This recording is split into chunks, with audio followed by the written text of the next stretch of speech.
bem com vocês? Hoje é uma data especial, é a primeira vez que o programa Ciência e Vida está fora de Montenegro e nós temos a honra de estar fazendo essa gravação em Taquara. E contamos aqui com a presença para falar sobre Harald Bauer, que é um professor que eu já vou me falar um pouquinho mais, com o Marcus Bauer, que é historiador e filho do Harald e também é o diretor do museu. Marcos Kaiser, que foi aluno, né? Ele é um empreendedor, empresário, hoje proprietário da Scop, software de planejamento estratégico. E à minha esquerda, Ana Lúcia Homer Bauer Schweitzer, prima do Harald, mas a Ana é daquelas pessoas assim fora de série, que é uma empreendedora e cutucadora de empreendimentos que tem em Taquara, uma pessoa brilhante. Todos são brilhantes, tá? Nosso programa é sobre o legado e as ideias do Mestre Bauer. O Mestre Bauer foi o primeiro diretor e professor da Escola Técnica Monteiro Lobato, faleceu em 2012 aos 79 anos. Tá? Sua atuação dele como professor foi marcada pela capacidade de desafiar os alunos, desafiar professores e de gerar inovações e tecnologias diferentes. Ele era um incessante professor que buscava sempre o melhor e tirar o melhor da pessoa. Ela era uma pessoa super inquieta e super também tímida, no sentido de não gostava de aparecer. Então, sempre nos lugares, ele era alguém que estava fazendo a iluminação, organizando, mas ele não gostava de sentar na mesa. Tá? Mas ele deixou um legado que até hoje, assim, já fazem 12 anos que ele faleceu, que ainda tem essa memória. E um dos legados mais importantes do Mestre Bauer foi ter coletado equipamentos, instrumentos elétricos, equipamentos de medição, que hoje compõem o acervo do Museu Harald Bauer, né, que está junto ao CIMOL, que é a Escola Técnica Monteiro Lobato de Taquara. Então, assim, nós vamos começar, porque se eu começar a falar do Harald, não deixo nada para eles, né? Começando, assim, pelo Marcos, que é filho. Qual foi o legado mais importante que o Mestre Bauer deixou, na tua percepção? Bom dia. Eu acho que foram vários legados, mas o principal foi deixar o exemplo para as futuras gerações dos alunos e também as pessoas que conviviam com ele. Porque tem dois lados, o Harald do CIMOL e o Harald fora do CIMOL. Né? As duas coisas caminham juntas, porque ele era uma pessoa igual nos dois lados, né? Assim, tanto com a família quanto com a escola. O que seria a disciplina, o estudo, o esforço ele incentivava muito o empreendedorismo também de alunos. Muitos alunos saíram de lá e montaram empresas ou foram trabalhar em empresas de tecnologia e ele era muito grato quando via um ex-aluno que tinha prosperado, né? Nessa área, principalmente da tecnologia, da informática, né, da eletrônica. E muita gente não sabe, mas ele era extremamente generoso. Generoso de dar, inclusive, dinheiro para aluno que não tinha condição de se manter em Taquara, porque o CIMOL, como centro de referência, trazia muitos alunos de outros municípios da região, né, e de mais longe, até Osório, todo mundo aí. E eu lembro uma vez que a gente foi, que tinha um rapaz muito interessado, mas era muito pobre. E ele morava em Três Cachoeiras, me parece. Exatamente. E a gente foi lá e eu acho que o pai, eu não lembro bem, mas ele foi lá para dar um apoio, para trazer ele. E no início ele só estudava, ele não tinha emprego, meio que se mantém em Taquara, ele foi parar numa pensão. E o pai ajudava ele financeiramente. Mas o nome dele? Ele está no livro do 50 anos do Simão, né? O nome eu não sei, o apelido era Farinha. Farinha. Porque ele era bem branco, né? Assim, bem quase albino. Né? Tá. Mas isso é só um exemplo, porque tem outros exemplos que também de alunos que ele ajudava. Tá. E o Marcos Kaiser, que foi aluno e também sofreu muita influência benéfica. O que tu pode falar em termos de legado, Marcos? Apesar de ser exigente, que parece uma contradição, né, com a generosidade dele, ele era uma referência como pai para muitos, né, para a vida, né, e ele preparava não só em matéria de educação, né, mas também no contexto do trabalho. O pessoal saía, os colegas saíam do CIMOL já com um emprego garantido, como se dizia, né? Isso dava uma segurança. E como é que era ele, assim, em termos de sala de aula? Porque eu tive informações de que tu apresentava um projeto, ele sempre te mandava melhorar, sempre te mandava dizer que tinha alguma coisa que não estava bem. Como é que era isso aqui? Isso aí não gerava uma sensação de desconforto nos alunos? Pelo que eu senti, não. Era justamente um trunfo que ele tinha. Me fala um pouquinho disso aí. Exato. Era para que quando nós entrávamos na sala de aula, por exemplo, a gente sentava, né, na cadeira, ele não estava, e aí quando ele entrava, todo mundo se levantava. Isso, em épocas antigas, era normal, né? Normal. Só que para nós ali já não era normal, mas nós fazíamos isso espontaneamente. Ele nunca pediu, né? Então ele valorizava muito a dedicação do aluno. Uma coisa que, vou falar uma palavra meio forte, mas é compreensível, detestava era preguiça. Sabe? Ele dava muita tarefa para a gente fazer, inclusive na quarta série, eu estudei com ele na terceira e na quarta. Então na quarta a gente morava no Simol, né? Alguns levavam para o chão, né, Marcos? E iam lá em época de entrega de trabalho, por exemplo. Mas trabalho dele ou trabalho dos professores? Não, trabalho dele. Né? Os trabalhos da eletrônica. Eu me formei em elétrica. Né? Teve um caso, sim, que não é forma de dizer, né, de levar para o chão. Isso é fato, né? É fato. E ajuda também para comprar componentes eletrônicos. Nós montávamos maquetes, né, que desempenhavam um papel eletrônico, elétrico, e ele tirava do bolso, né, para entregar para cada um. E aí os alunos diziam, não, mestre, não. E ele vai. Então ele era meio brabo, assim, mas era um brabo diferente, né? E eu tive uma relação muito próxima com ele. Meu segundo filho, ele foi visitar lá na minha casa, junto com a dona Helena, que era a esposa, né? Tá viva ainda, muito querida.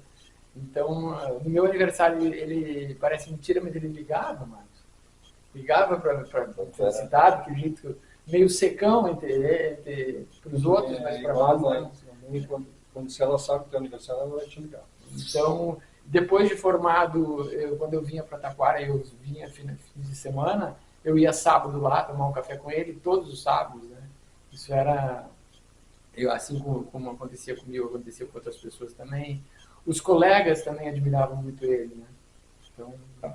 E mudando agora para Ana, que foi prima, como é que tu te lembra dele, se é que tu tinha algum relacionamento, como é que tu escutava falar sobre o Harold ou conviver com o Harold? Eu convivia com o Harold quando tinha os aniversários na casa da mãe dele, do pai, o pai do Harold e o meu eram irmãos. Então nós tia Elsa tinha sido lá e umas roscas bem gostosas para comer, né?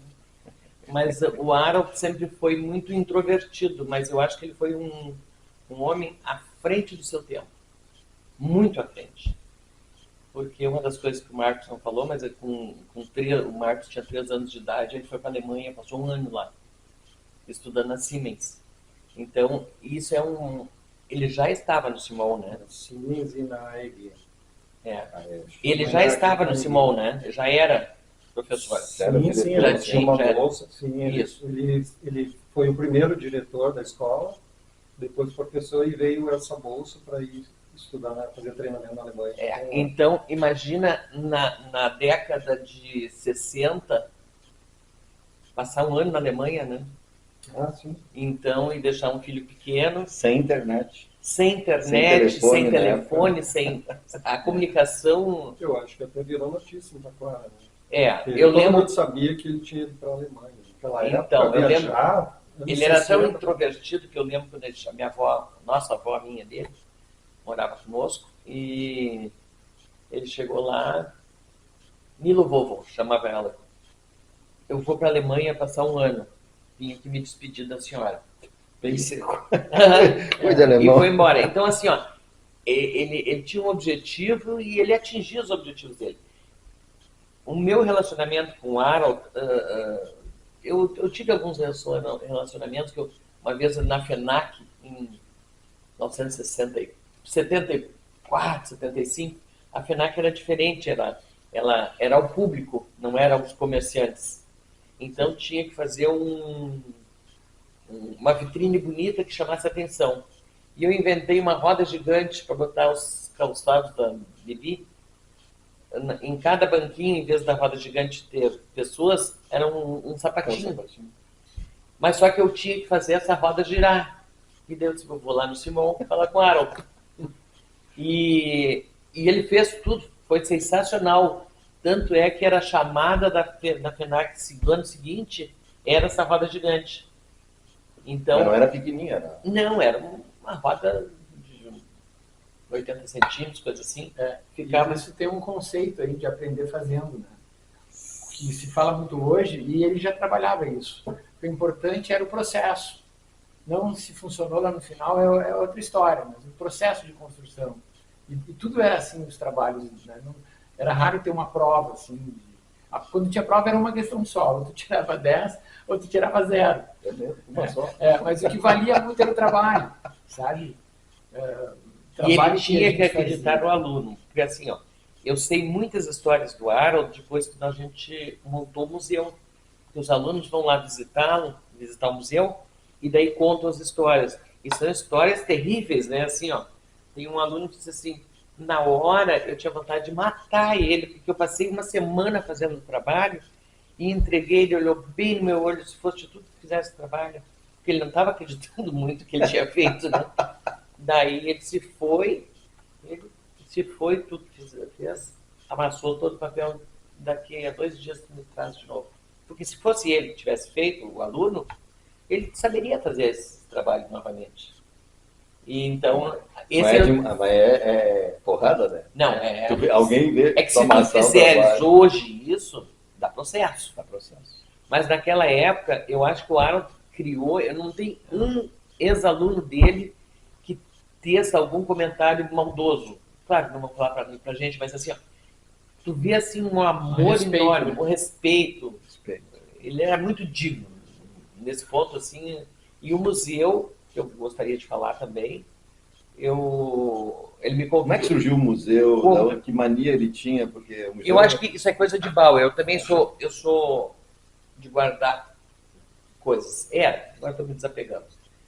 Mas eu era presidente do Clube Filatélico Numismático de Taquara e ele nunca deixou de me visitar o evento.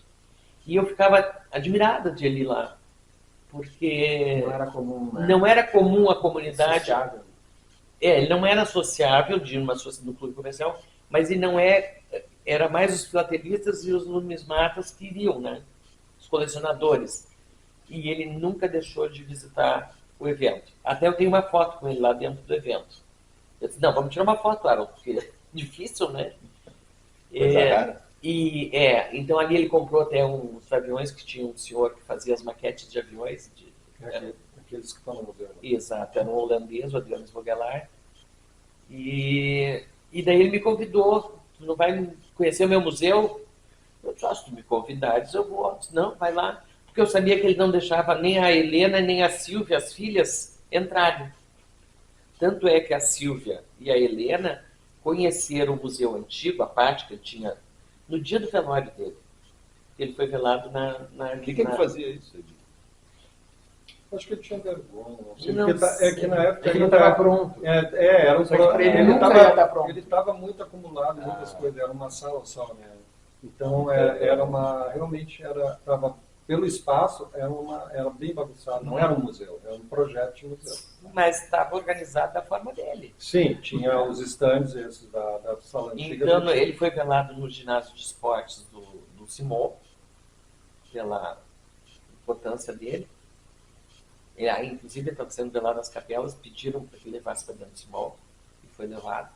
E daí a Silvia e a Helena convidaram elas para ir até lá, para ver. Então, o museu tem maravilhas que, sinceramente, eu não sei se no Brasil tem um conjunto de peças tão importantes quanto com a variedade que tem. Eu acho muito difícil. E um detalhe disso aí, ele além de gostar, o objetivo dele foi assim, ele queria que os alunos criassem alguma coisa que com aquilo ali mostrar o que os nossos antepassados fizeram, como chegamos até aqui, Scope, como chegamos até aqui dentro da tecnologia, aquela de 80 para cá, foi um boom, né? No nosso caso era a TCA, até que a gente criou muito espelhada no Simon, né? Exato. Há 30 anos. Né? Eu fui cliente desde o primeiro ano da TCA. Computador, então eu levava às vezes os computadores lá para ele, esse aqui a gente estava com uma dificuldade X e ele ajudava, dava dica, eu gostava muito de participar disso. Como é que era o Harold em relação aos professores? Tinha muita ciumeira, tinha Acho que muito não. envolvimento, porque assim, Olha, ele era talvez o exemplo ou ele era o... Ele era, que eu me lembro, ele sempre era um exemplo, né? Tem um outro professor que a gente sabe, a gente não vai nominar, que ainda continua no Simol, que tinha, eu não sei se tinha inveja, mas era um pouco contraproducente contra ele. Porque ele agia como agia com os alunos, provavelmente com os professores. Quando ele era Não, acho que diretor. não, acho que ele é brincador.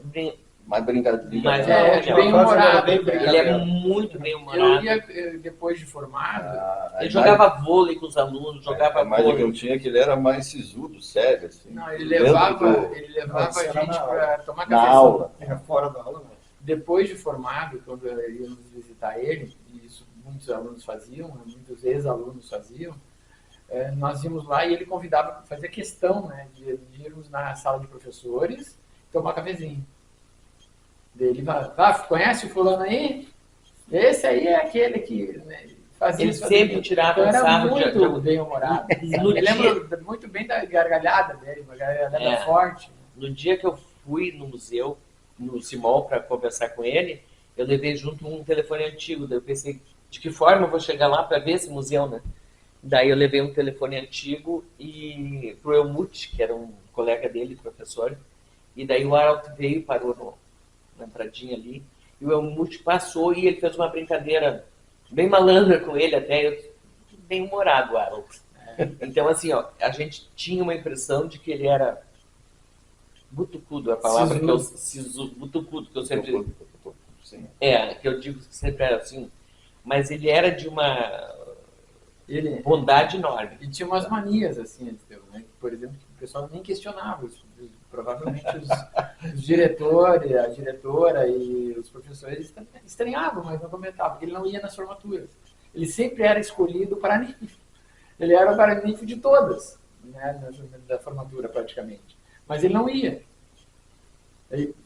Por quê? Né? Ninguém nem chegava a questionar ele. Porque ele gosta de tinha foto, uma mania. E na sala de Na aula? nossa ele ficou espiando lá foi no clube comercial, ficou espiando da janela, da porta lá. Ficou lá 2, 3 minutos e foi embora. Não, ele ia dizer da sala de aula, né? E na, Tem sala, muitas e histórias. na sala de aula, assim, porque ele, aparentemente, daqueles cara que se tu fizesse uma pergunta para ele ia te olhar, te fuzilar, tu ia ficar quietinho. Como é que ele era na sala de aula, já que ele tinha toda essa disciplina, assim? Não, inicialmente, talvez nas primeiras aulas havia um receio dos alunos, né? Mas depois o pessoal ia vendo que não era bem assim. Né? Então, Dá uns ele ia exemplos. vencendo. Não. O que ele fazia muito era brincadeira nos anos 70 e 60. Ele tinha um amigo que foi da primeira turma que se formou, que é o Pinho, Marco Antônio Barbosa Pinho. E depois viraram muito amigos, até iam junto para fazer o início do curso de engenharia em Porto Alegre, na PUC, né? E eles faziam brincadeira um com o outro. Por exemplo, o Pinho estava dando uma aula numa sala e ele dando a aula dele em outra sala.